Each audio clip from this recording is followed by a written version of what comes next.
Winter's arrival, setting the stage for avalanche. The snow began falling early in southeastern Afghanistan, blanketing the formidable mountain ranges. The wind was a constant biting force, whipping through narrow passes and over exposed ridges. Soldiers felt its chill deep in their bones. This was the unforgiving landscape chosen for a new offensive, codenamed Avalanche. The timing was unusual. Winter typically meant a lull in fighting. The extreme cold and deep snow made movement difficult, often used by both sides to rest and regroup. But the US military had other plans for the winter of 2003. They intended to press the enemy when they least expected it, leveraging the element of surprise. The initial ousting of the Taliban was nearly 2 years past, yet the conflict was far from over. Insurgent forces remained active, particularly in remote regions. The mountains offered them sanctuary, hard to access and control. Operation Avalanche aimed to penetrate these strongholds and disrupt enemy operations during their supposed downtime. The strategic thinking was clear: deny the enemy a safe haven and keep them off balance. The snow-covered peaks of Paktika province would become the proving ground. The soldiers prepared for the harsh realities ahead. The shifting sands, Afghanistan, early 2003. By early 2003, the situation in Afghanistan was complex. The Taliban regime had been toppled, but its fighters were not entirely defeated. They had melted away into the countryside and across the border, regrouping in remote, mountainous areas. These regions were predominantly in the south and east, posing a persistent threat to the new Afghan government and coalition forces. The vast, rugged terrain of Afghanistan presented immense challenges. Coalition forces were stretched thin, making patrolling every valley and mountain impossible. The enemy knew the land well, using classic guerrilla tactics.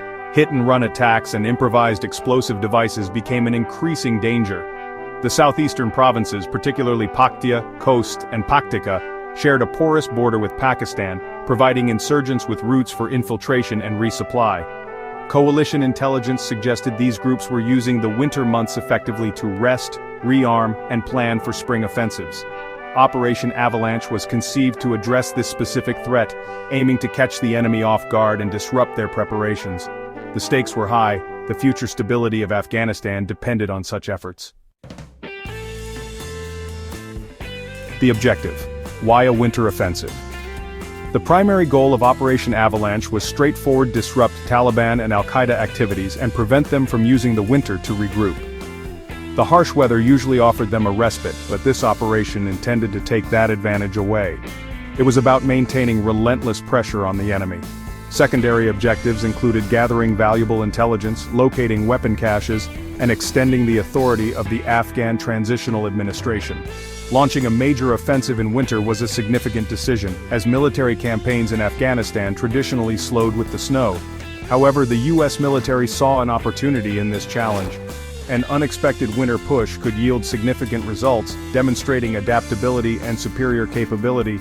The strategic thinking behind Avalanche was to change the dynamic of the war. If successful, it would deny insurgents their winter sanctuary and keep them constantly on the move, unable to prepare for spring. This continuous pressure was seen as vital to eventually degrading their ability to fight. Section 4. Boots on the ground. Forces and bitter preparations. Operation Avalanche primarily involved U.S. Army units, with soldiers from the 82nd Airborne Division playing a central role. Task Force Devil, led by the 1st Brigade, spearheaded many of the ground assaults, joined by elements of other specialized units. Afghan National Army soldiers also participated, crucial for the future security of their own country. Preparations for a winter campaign were extensive and challenging. We needed specialized cold weather gear, like thermal clothing, insulated boots, and Arctic-rated sleeping systems. Everything had to be winterized. Weapons, vehicles, and communication gear could malfunction in extreme cold. Pre-positioning supplies like food, water, and ammunition in remote areas was a logistical feat. The cold itself was an enemy. Training was rigorous, with troops undergoing acclimatization exercises to prepare for the altitude and cold. They practiced movement on snow and ice, often with heavy packs, and firing weapons accurately in freezing temperatures required specific skills.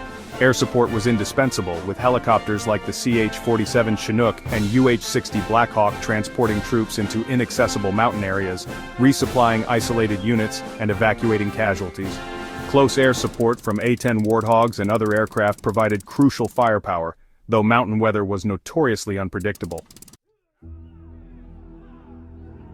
Section 5. Through ice and fire, the battle unfolds. The operation began with soldiers inserted deep into mountain valleys, often by helicopter and sometimes under the cover of darkness. The environment was immediately hostile, with sub-zero temperatures and deep snowdrifts making every step an effort. The thin air at high altitudes further taxed their bodies. Combat engagements were frequent, though often small-scale. Taliban fighters were surprised by the winter offensive, yet they offered resistance when encountered. We conducted patrols, searched compounds, and established observation posts, uncovering hidden weapon caches and engaging insurgents in firefights across snowy slopes. The terrain favored defenders who knew it well, making every patrol a risk. The challenges were immense, with frostbite and hypothermia constant threats. Equipment sometimes failed, and the physical exertion of operating in deep snow at high altitudes was extreme. Alongside combat operations, there were humanitarian efforts, with troops distributing aid to isolated Afghan villagers and providing medical assistance where possible.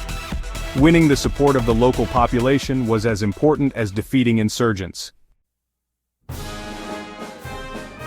Section 6. After the storm results and new realities. Operation Avalanche achieved several of its immediate goals, significantly disrupting enemy activities in the targeted areas. Coalition forces discovered and destroyed numerous weapon caches, seizing ammunition, explosives, and communication equipment. A number of Taliban and al-Qaeda fighters were killed or captured, and valuable intelligence was gathered, providing insights into enemy networks and plans. The winter sanctuary was breached. The operation had a notable impact on U.S. military strategy in Afghanistan, proving the feasibility of conducting large-scale offensive operations during the harsh winter months.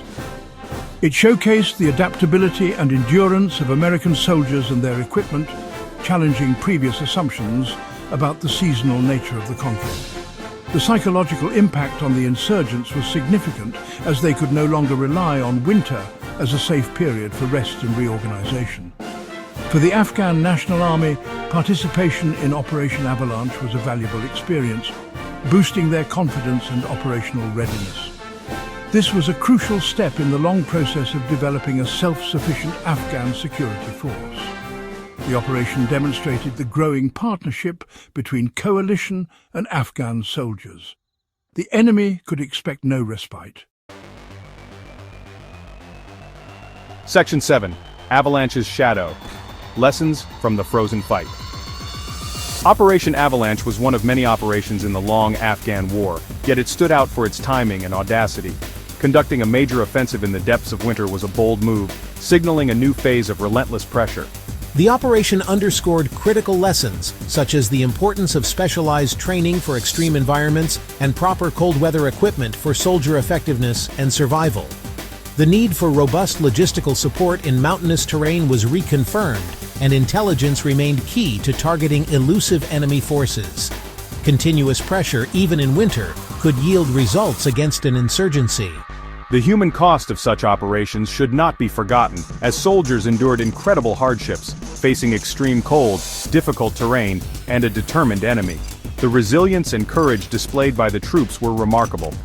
Operation Avalanche highlighted the demanding nature of the Afghan theater of war, a testament to their training and spirit. In conclusion, Operation Avalanche marked an important tactical shift, demonstrating the coalition's commitment to a year-round campaign and denying insurgents the winter sanctuary they had previously enjoyed. While not a decisive turning point in the entire war, it was a significant undertaking, showcasing American military capability and resolve. The echoes of Avalanche would resonate through subsequent winters in Afghanistan's long and difficult conflict.